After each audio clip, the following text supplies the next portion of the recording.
우리 성경 말씀 보겠습니다. 오늘 말씀은 요한복음 15장 9절에서 10절까지 있는 말씀입니다.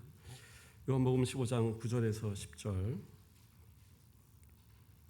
신약성경 174페이지에 있습니다. 제가 봉독해 드리겠습니다. 요한복음 15장 9절에서 10절입니다.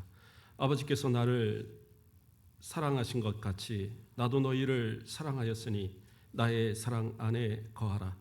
내가 아버지의 계명을 지켜 그의 사랑 안에 거하는 것 같이 너희도 내 계명을 지키면 내 사랑 안에 거하리라. 아멘. 이 시간 시온 찬양대에 찬양 읽겠습니다.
아멘. 이 찬양을 통해서 우리 하나님께서 영광 받으신 줄 믿습니다. 감사합니다. 우리 옆 사람과 인사하겠습니다. 사랑합니다. 환영합니다. 잘 오셨습니다. 그래요. 우리 하나님께서 오늘도 예배하는 우리 모든 성도들에게 은혜 주시기를 주님의 이름으로 축원드립니다. 오늘 말씀의 제목은 나의 사랑 안에 거하라입니다. 사랑에 대해서 이야기한다 그러면 부모님의 사랑, 그렇죠? 부모와 자식 간의 사랑에 대한 부분을 우리가 빼놓을 수 없을 것 같아요. 부모님의 사랑을 생각할 때 보면 항상 그 사랑은 다 갚아도 갚을 수 없는 게 부모님의 사랑입니다.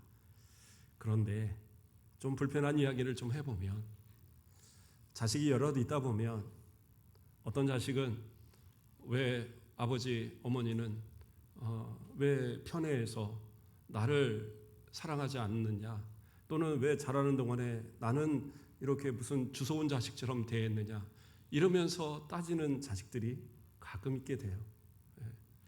부모 입장에서는 다 사랑한 것 같은데, 다 똑같이 베푼 것 같은데, 그런데 받는 입장에서는 좀 차별을 느끼는 그런 경우도 있는 것 같아요. 또 반대로 부모 입장에서도 마찬가지입니다. 어떤 경우는 어느 자식한테 더 손이 가는 경우가 있어요. 좀 더 연약해 보이고 좀 더 불쌍해 보이는 자식, 그러면 뭐라도 더 자꾸 챙기게 되고 그런 경우도 있고, 때로는 맞이한테 많은 것을 주는 이유는 내가 없을 때라도 동생들 좀 잘 챙기라고 맞이를 좀 더 챙기는 경우들도 있죠. 그런 여러 가지 이유로 인해서 때로는 받는 입장에서 주는 입장에서 차별이 보이지 않게 나타나게 됩니다. 그럼에도 불구하고 부모는 자녀들을 다 사랑하죠. 또 자녀는 부모를 사랑합니다. 그러한 어떤 보편적인 사랑 가운데에 왜 약간의 차별들이 또는 그런 차이들이 나타나느냐? 우리는 오늘은 그것을 좀 생각해 보면서 하나님의 사랑, 예수님의 사랑, 또 우리가 그 사랑에 거한다는 것이 무엇인가를 우리가 좀 생각해 보고자 합니다. 성경에 우리가 최근에 다른 예배 시간에도 좀 살폈던 요셉이란 인물이 있습니다. 요셉은 아버지의 사랑을 참 많이 받은 그러한 인물입니다. 12명의 아들들 가운데 아버지한테 가장 사랑을 많이 받은 아들, 11번째 아들인 요셉입니다.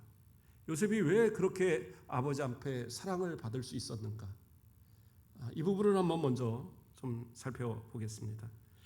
먼저는 라헬이 일찍 죽었어요. 라헬이 누굽니까? 요셉의 어머니. 사실은 야곱이 가장 사랑했던 아내가 라헬이죠. 라헬을 얻기 위해서 장장 14년을 수고했던 어떻게 보면 그 사랑에 목매인 남자가 바로 야곱이죠. 그러나 라헬이 아이가 없어서 상당히 고민하였고, 심지어는 르우벤이 자신의 엄마 레아한테 가져다 준 합 한 채를 그거를 얻겠다고, 그게 그 당시에 아이를 갖게 하는 효험이 있다라고 여겨지는 그러한 식물의 뿌리였던 거예요. 근데 그 합 한 채를 가져다 준 그것을 듣고는 그것을 사겠다고 남편, 그 사랑하는 남편 언니한테 가는 것 죽어도 싫은데 그거 하나 얻겠다고 남편 오늘은 언니한테 가 해갖고 레아한테 양보를 했던 그 정도의 이 아기를 갖고 싶어 했던 라헬의 모습. 결국에는 자신의 그 몸종을 첩으로 주면서까지, 그러다 보니까 레아도 첩으로 주고, 그래서 이제 부인만 4명이 되는 그러한 모습이 있었잖아요. 3명의 부인은 건강하게 잘 살고 있는데 라헬이 헤브론으로 옮기기 전에 죽었어요. 베델에서부터 옮겨갈 때 누구를 낳다가요? 마지막 막내 베냐민을 낳다가 그렇게 죽었습니다. 그러면서 졸지에 어린 이 요셉은 어머니 없는 그러한 아들이 되었어요. 물론 3명의 어머니들이 있죠. 그러나 그 3명의 어머니들이 요셉을 챙길 것이냐? 아마도 야곱의 생각에는 못 믿어왔던 것 같아요. 그 레아는 어떻게 보면 라헬과 앙숙처럼 지냈던, 자매임에도 서로 앙숙으로 지냈던 그런 관계인데 라헬의 아들을 과연 챙길까? 또 이 비라와 실바 첩들은 어떻게 보면 정실의 자식들이 아니라고, 그 자식들도 어떻게 보면 야곱에게 좀 소외받는 그러한 느낌을 받았을 텐데, 하물며 그 라헬의 아들을 하나 있다고 해서 그 첩들이 마음을 다해서 그 아들로 삼아서 진짜 내 자식처럼 키워주고 그렇게 할 거냐? 그것도 못 믿겠고, 그러니까 야곱은 아마 그 라헬에 대한 사랑 또는 그 홀로는 아니죠. 막내 또 베냐민이 있지만 베냐민은 워낙 어렸으니까 형들에게 치일 것 같은 이 요셉을 불쌍히 여겨서 더 많은 사랑을 베풀지 않았는가. 그래서 너무나도 사랑한 나머지 때로는 다른 형제들과 좀 차별을 했던 거죠. 그래서 그 품에 항상 끼고 안으면서 그러면서 뭐까지 해줬어요? 채색옷. 그래서 우리가 생각하는 것처럼 빨갛고 노랗고 이런 채색옷은 아니고, 그건 이제 귀하다는 의미에서 번역을 한 거고, 원래는 이제 긴 옷이라고 합니다. 소매가 긴 옷. 그래서 우리로 말하면 좀 정장 같은 옷이죠. 그래서 일할 때 노동하는 사람들이 입는 옷이 아니라 노동을 시키는 사람들, 관리하는 사람들, 이런 사람들이 입는 옷이 채색 옷이라고 번역을 한 거예요. 그런데 그런 옷을 요셉에게 입혔어요. 너는 고생하지 마라. 너는 형들 있는 데 가서 고생하지 마라. 그러면서 끼고 안으면서 그 어린 나이를 키워갔던 거예요. 그렇게 연약한, 어떻게 보면 불쌍한 그 아들에 대한 아버지의 연민, 그것이 아마 더 사랑으로 나타냈던 그러한 모습이 아닌가. 근데 이러한 모습이 한편으로는 형제들에게 미움을 받게 되는 원인이 되기도 했던 것 같아요. 또 어떻게 아버지의 사랑을 받았을까요? 요셉은 아버지의 말이라면 순종하는 아들이었습니다. 얼마나 순종을 했느냐. 그 아들을 이 형제들에게 이 심부름을 보냈었잖아요. 근데 그 심부름을 보내는데 이 형제들이 어디에 있었느냐? 세겜이라는 지역에 있었습니다. 세겜이라는 지역이 이 헤브론으로부터 어느 정도의 거리가 되느냐? 뭐 옆 동네가 아니에요. 장장 80km나 되는 거리입니다. 80km를 걸어가면 어느 정도나 걸릴까요? 며칠까지는 아니더라도 열심히 걸으면 한 이틀 걸릴까요? 그럴 것 같아요. 물론 하루도, 그러니까 1시간도 안 쉬고 열심히 그냥 힘있게 걸어가면 뭐 뛰는 것까지는 아니겠지만 열심히 속보로 해서 걸어가면 24시간을 걸으면 100km 걷는답니다. 사람이. 그런데 누가 그렇게 걷겠어요? 뜨거운 태양 아래 얼마나 걷겠으며 추운 밤에 얼마나 걷겠어요? 그러니까 이래저래 하면 적어도 이틀은 걸리는, 열심히 걸어도 이틀은 걸리는 그러한 거리가 세겜까지의 거리였어요. 아버지가 그 거리를 심부름을 보내는데 아들 이 요셉은 불과 17의 나이잖아요. 그런데도 네 아버지 가시라면 제가 가죠. 그리고 순종해서 그 길을 나갔어요. 그리고 형들을 찾아야 되는데 세겜에 가서 그 들판을 돌아다니며 광야를 아무리 찾고 방황을 해도 형들을 못 찾겠는 거예요. 형아 형들아 어디 갔어 하면서 아무리 찾아도 못 찾는데 어느 사람이 와서 도대체 왜 방황하고 있느냐, 우리 형들을 찾아요. 저기 헤브론으로부터 온 우리 형들 어디 있는지 모르겠어요. 그 사람들 아마 저기 도단으로 간 것 같다. 그러면 도단은 또 얼마나 걸리냐? 바로 이 세겜에서부터 북쪽으로 21km를 가야 돼요. 이제까지 한 이틀 걸려서 와서 힘들게 돌아다녔는데 저 같으면은 또 위로 올라가면 돌아갈 때는 3일 걸려야 되는데 몰라. 난 못 찾았다고 그러고 집으로 돌아갔을 것 같아. 근데 그렇지 않아요. 아버지가 시키신 일이니까 그래 순종해야지. 그리고 도단까지 21km를 또 다시 걸어서 올라가는 거예요. 그리고 올라가서 거기서 형들을 찾아요. 멀리서 형들이 보여요. 아이고 형들 나 왔어, 요셉 왔어. 그러고 열심히 가는데 형들은 어떻게 해요? 저거 잡아 죽이자. 특별히 거기서는 이 두 첩들의 비라와 실바의 아들들이 앞장서서 죽이자고 나섰어요. 왜 그랬을까요? 한 가지의 사건이 또 있습니다. 야곱이 요셉을 아무리 끼고 돌았지만 그러나 이제 10대 나이가 되어지니까 일을 형들하고 같이 하러 보낸 거예요. 근데 누구한테 보냈느냐? 비라와 실바의 아들들하고 같이 일을 하러 보냈어요. 아니 왜 레아의 아들들이 아닌 비라와 실바의 아들들에게 보냈느냐? 아무래도 야곱의 생각에는 이 레아와 라헬이 서로 앙숙으로 지냈기 때문에 그 형들이, 나이 많은 형들이 이 요셉을 조금 못 살게 굴까봐, 홀대할까봐 그런 생각이 있었던 것 같아요. 그래서 이 비라와 실바의 그 아들들한테 보내놨는데 이 요셉이요 눈치는 좀 없었던 것 같아요. 형들이 뭔가 잘못을 했어요. 양들을 키우러 가서, 양들을 먹이러 가서 도대체 뭘 잘못을 했을까요? 어쩌면 튼실한 양 한 마리 잡아서 가서 양구이 해먹고 그러지 않았을까? 아니면 지나가는 상인한테 한 마리 팔아갖고 그거 가지고 엿바꿔 먹었을지도 모르고 뭔가 잘못을 했어요. 그러니까 이 요셉이 쭈르륵 가서 아버지한테 그걸 일렀거든요. 그래서 아버지가 그냥 넘어갔겠습니까? 그거를 형들이 알게 됐다라는 것은 그 이유로 인해서 형들이 혼났다라는 거거든요. 그러니까 이 형들이 기분이 나빠 있었어요. 거기다 꿈 이야기도 있잖아요. 그건 뭐 자세히 이야기하지 않겠습니다.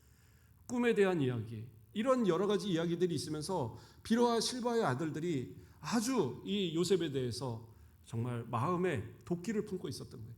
그러니까 저 멀리서 형들을 찾아서 이틀 3일 거리를 걸려서 찾아온 그 동생을 보면서 저거 죽여버릴까? 우리 저거 죽여버리자. 이러고 있는 거예요. 차마 레아의 아들들이 루벤이, 유다가, 시므온이, 레위가 말리질 못해요.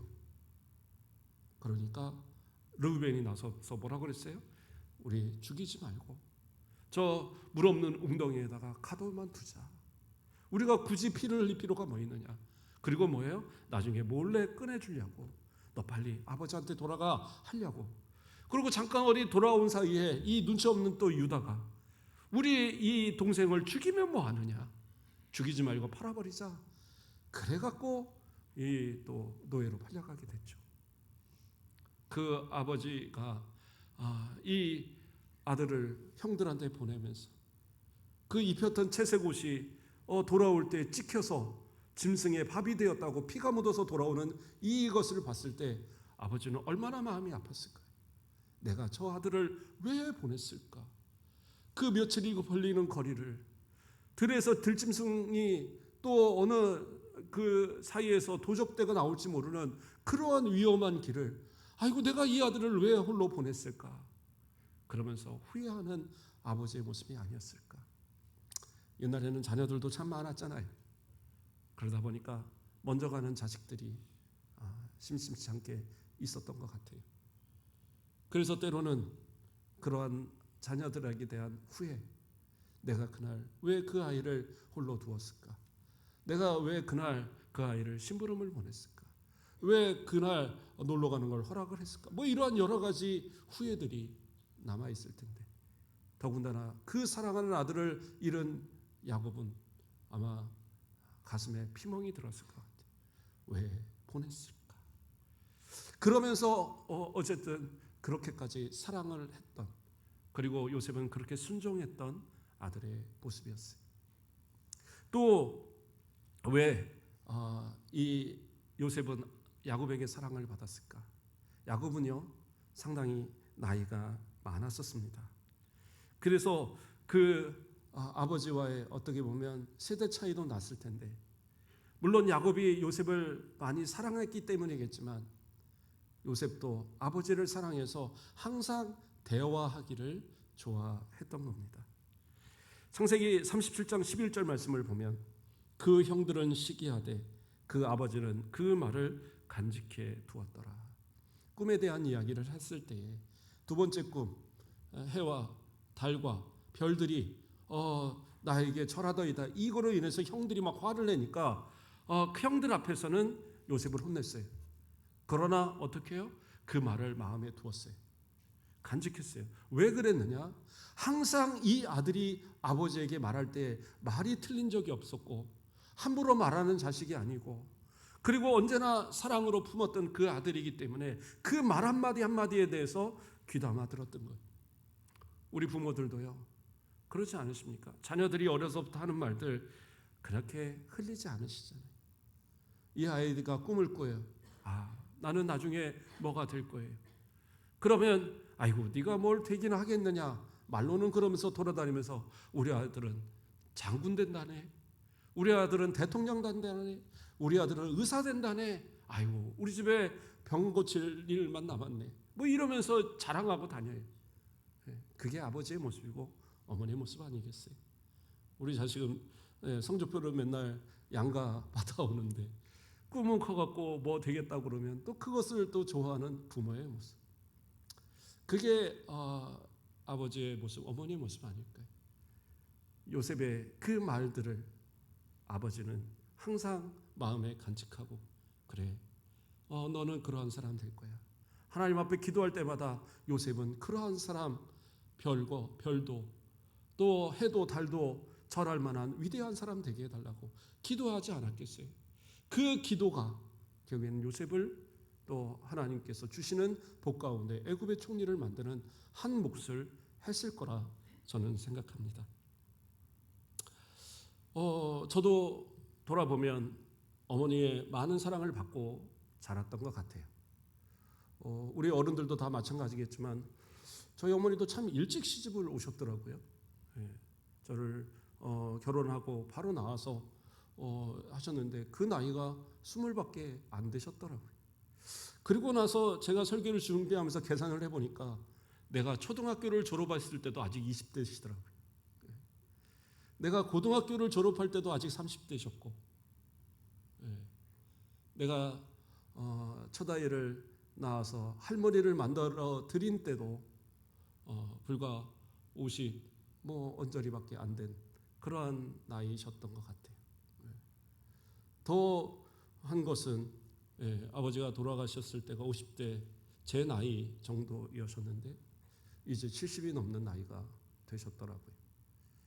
그런데 그동안의 아들의 모습은 보면 잘해드린다고 생각은 하고 또 다짐은 하고 또 이렇게 설교를 하면서도 항상 아버지 안 계신 그 자리를 채워드리지도 못했고 또 잘하면서도 그렇게 제가 떼쓰고 이런 모습은 아니었지만 또 그렇다고 살갑게 그렇게 어머니 하고 뭔가 애교를 부리는 그런 모습도 아니었던 것 같아요. 때로는 어머니가 잘못하면 아들이 그냥 넘어가야 되는데 그걸 못 보고 또 이제 지적을 하고 그러면 우리 어머니는 내가 네 엄마다. 그리고 이제 오히려 한번 또 책망을 하던 그런 모습들이 기억이 납니다. 어떻게 보면 그래요. 좀 더 살갑게 많이 해드려야 되는데 또 돌아가신 아버지를 기억을 해도 좀 더 정말 이 야곱처럼 요셉처럼 그런 관계 속에 아버지를 대했어야 되는데 돌아보면 후회만이 많이 남는 그런 모습이 아닌가 생각이 듭니다. 좀 더 많은 대화를 했어야 되는데 아버지는 항상 아들을 사랑하고 어머니는 아들을 위해서 희생하는데 자식은 그 사랑의 반도 갚지 못하는 것이 그러한 모습이 아닐까. 그래서 부탁을 드립니다. 우리 그래도 부모님이 아직 살아계시고 또 가까이 계신 분들이라면 좀 더 많은 대화를 나눠보시기를, 좀 더 많은 이야기를 나눠보시기를, 어머니가 무슨 생각을 하는지, 아버지가 무슨 생각을 하는지, 또 무엇을 가지고 기도하고 계시는지. 저는 아버지가 저에 대해서 크게 걱정 안 하시고 그냥 그러시는 줄 알았어요. 아버지가 돌아가셨을 때에 저희 아버지 친구분이 저한테 그러더라고요. 아버지가 너 위해서 기도하고 많이 걱정했는데 그래서 뭘 걱정하셨을까요? 그랬더니 그때가 이제 부목사일 때고 또 새로 교회를 임지를 찾아야 되는 그런 시기였는데 좋은 교회에 가야 되는데 저는 지나가면서 한마디 던진 거였거든요. 그랬는데 그게 마음에 걸리셨나 봐요. 우리 아들이 좋은 교회 가서 또 앞으로 좋은 사역해야 되는데 아버지가 도와줄 수 있는 건 없고 그러니까 마음이 아파하셨다라는 거예요. 우리 아버지가 그런 아버지셨구나. 무뚝뚝한 분이 아니셨구나. 이제 그런 생각들을 해봤던 기억이 납니다. 불효자가 항상 후회하는 거지만 그러나 우리 성도들 할 수 있다면 이제라도 더 많은 대화를 나누시고 그리고 더 많이 마음의 평안함을 좀 드리는 그런 모습. 어떤 가정은 보면 참 나이가 많아도 이제 아버지 어머니가 어떻게 보면 연로하시고 자신이 더 힘이 있고 더 나이도 많고 또 그러니까 그 젊을 때보다 나이도 많아지셨고 그리고 그 자손들도 이미 두고 있는 그런데도 부모를 원망하는 분들이 있어요. 내 부모 나한테 못해줘서 내 부모가 더 잘해줬으면 내가 지금 이런 모습을 살지 않는데 그러면서 불평하고 불만하는 그러한 모습이 있어요. 몰라서 그런 겁니다. 어느 자식을 아버지가 외면하겠습니까? 어느 자식을 싫어하시겠습니까? 야곱이 그 마지막 죽기 전에 어떻게 해요? 그 모든 아들들에게 하나하나 다 축복을 해요. 아버지는 그러한 거예요. 어떤 자식 하나 잘못되기를 원하는 것은 없습니다. 다만 그때 못해줄 수밖에 없고, 그 부모도 그때는 처음이라서, 그때는 젊었고, 그때는 어려서 뭔가를 할 줄 잘 모르는 때였기 때문에 그런 거지. 그때로서는 최선을 다했던 게 그분들의 모습이 아니었느냐. 어쨌든 야곱은 그렇게 요셉을 사랑했고, 요셉은 아버지의 사랑을 받는 그러한 아들이었어요. 그 아버지의 사랑을 충분히 받았고 그 사랑을 알았던 아들이기에 결국엔 어떻게 해요?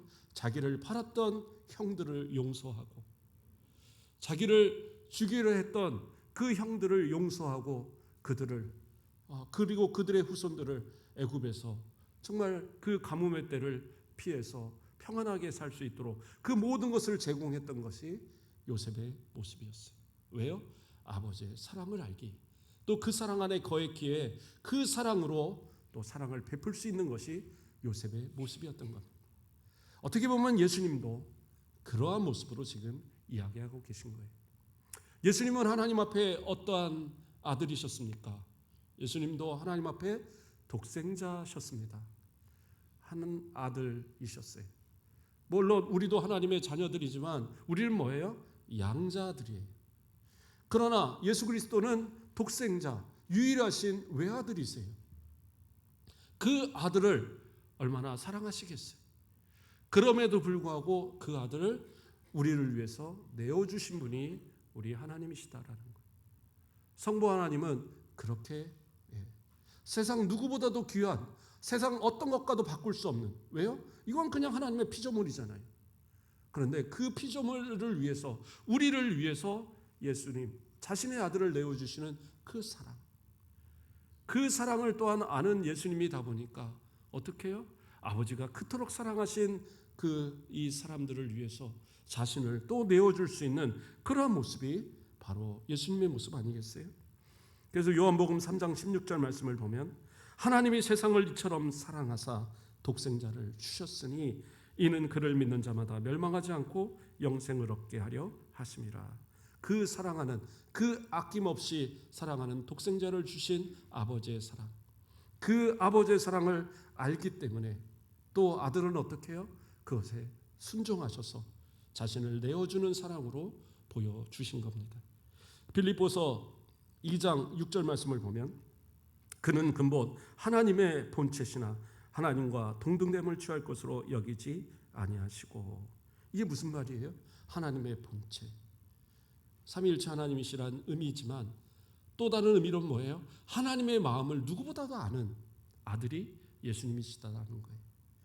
예수님은 항상 기도하며 하나님과 대화하기를 원하셨고 언제나 하나님께 모든 것을 영광을 돌리고 또 묻고 그러면서 모든 사역을 감당하셨던 분이 예수님이세요.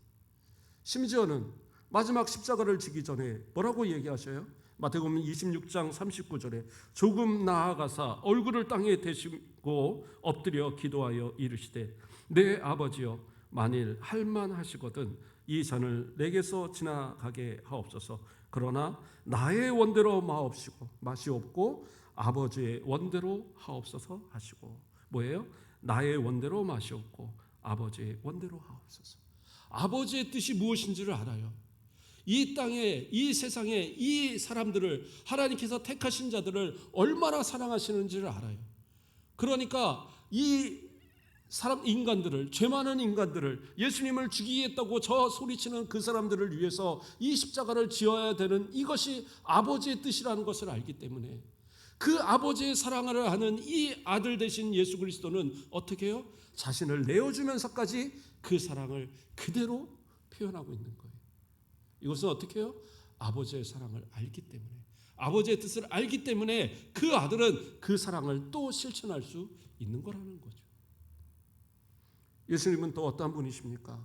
하나님께서는요, 이 아들에게 아낌없이 모든 것을 줄 만큼 그러한 귀한 아들이십니다. 마태복음 11장 27절 말씀을 보면 내 아버지께서 모든 것을 내게 주셨으니 아버지 외에는 아들을 아는 자가 없고 아들과 또 아들의 소원대로 계시를 받는 자 외에는 아버지를 아는 자가 없느니라. 뭐라고 그랬어요? 내 아버지께서 모든 것을 내게 주셨으니. 어떤 걸 주셨을까요? 세상의 모든 피조물, 또한 모든 것을 다스리는 권세, 더 나아가서는 모든 것을 이 바로 잡을 수 있는 그러한 어떤 치유의 능력, 또 그 택하신 모든 자들을 구원하도록 그 구원의 모든 또 그 능력을 누구에게요? 예수 그리스도께 다 주신 거예요. 그래서 그것을 이루기 위해서, 하나님의 뜻을 이루기 위해서 십자가까지 지시면서 대속하시면서 그 모든 구원을 이루신 거잖아요. 바로 예수님과 하나님의 그 관계 속에서 이루어지는 사랑의 모습이 바로 이런 모습이셨어요. 그 사랑은 누구를 향하여? 우리를 향하여 흘러내려가고 있는 사랑입니다. 그래서 예수님께서는 뭐라고 얘기하십니까? 다시 오늘 본문에서 아버지께서 나를 사랑하신 것 같이 나도 너희를 사랑하였으니. 그렇잖아요. 예수 그리스도를 그렇게 그토록 사랑하신 하나님께서 우리를 또 그토록 사랑하신 걸 아니까 예수님도 하나님의 그 사랑을 또 우리들에게 몸소 보여주셨던 거예요. 그러면서 예수님 뭐라고 해요? 나의 사랑 안에 거하라. 그리고 하신 말씀이 내가 아버지의 계명을 지켜 그의 사랑 안에 거한 것 같이 너희도 내 계명을 지키면 내 사랑 안에 거하리라. 계명을 지키라고. 아니 그러면 이건 무슨 율법을 이야기하는 겁니까? 아니요, 율법이 아니에요. 바로 이어서 15장 12절에서 뭐라고 나오냐? 내 계명은 곧 내가 너희를 사랑한 것 같이 너희도 서로 사랑하라 하는 이것이니라. 사랑하라는 거죠. 그러니까 다른 아주 큰 거를 요구하시는 게 아니라 하나님께서 자신을 사랑한 것을 알아서 자신도 우리를 위해서 자신을 내어주는 이런 사랑을 보였으니까 이제는 너희도 어떻게 해요? 사랑하라는 거예요. 서로 사랑하라는 거예요. 여기서의 사랑이 어떤 사랑이냐? 아가페라는 단어를 쓰고 있어요. 네. 아가페라는 단어는 뭐예요? 제가 여러 번 설교하면서도 설명했지만 이것은 하나님께서 조건 없이 무조건적으로 우리를 향하여 베푸시는 사랑을 이야기할 때 아가페를 얘기해요. 그러한 아가페의 사랑을 하나님께서 예수님께 보이셨고 예수님도 우리에게 보이셨고 하나님도 우리에게 보이셨어요. 그러므로 우리는 어떻게 해야 돼요? 그 사랑 안에 거하려면 그 조건 없는 이 모든 사랑을 받아 누리려면 우리도 어떻게 해요? 그 사랑으로 사랑해야 된다는 거예요. 누구를? 서로. 그래서 우리 가운데 그 사랑이 이루어져야 돼요. 오늘 함께 있는 우리 성도들 옆분들한테 그러한 사랑을 한번 보여보길 바랍니다. 저분이 나한테 뭔가를 해서가 아니라 저분이 나에게 무엇을 주어서가 아니라 저분이 나에게 뭐 필요해서가 아니라 그냥 조건 없이 우리 한번 사랑해 보길 바랍니다. 옆분들에게 고백해 볼까요? 저 진짜 사랑하겠습니다. 예, 앞으로 사랑하랍니다. 예, 그냥 죽도록 사랑하겠습니다. 막 고백을 해보는 거예요. 이게 교회니까 가능한 거죠. 저 세상에 가서 이렇게 얘기하면 오해하더라고요. 예.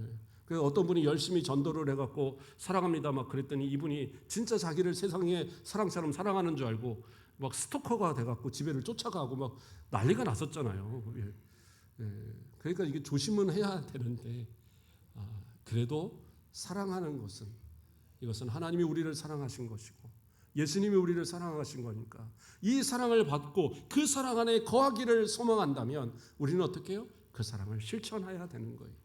그래서 저 사람이 나를 사랑해서가 아니고 저 사람이 나에게 뭔가를 유익을 줘서가 아니라 때로는 원수 같은 일을 행할지라도 사랑하고 용서하고 품어가는 것이 우리 주님의 사랑이니까 우리에게 보여주신 사랑이고 그것이 계명이니까 우리는 그것을 따라 지키면 우리는 어떻게 해요? 그 안에 거하는 거예요.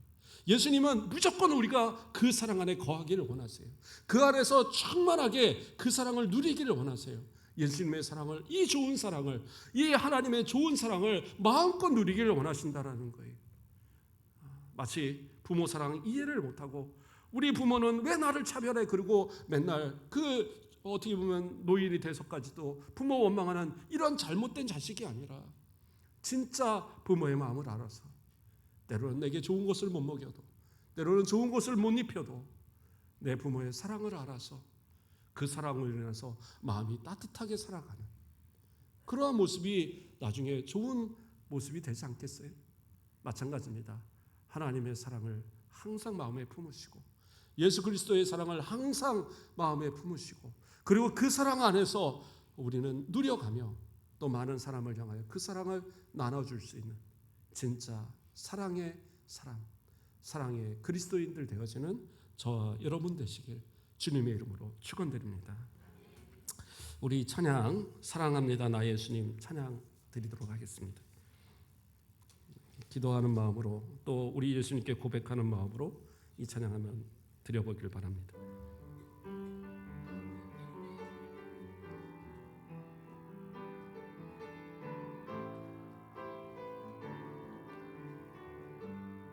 사랑합니다 사랑합니다 나의 예수님 사랑합니다 아주 많이요 사랑합니다 나의 예수님 사랑합니다 그것뿐이에요 사랑한다 하더라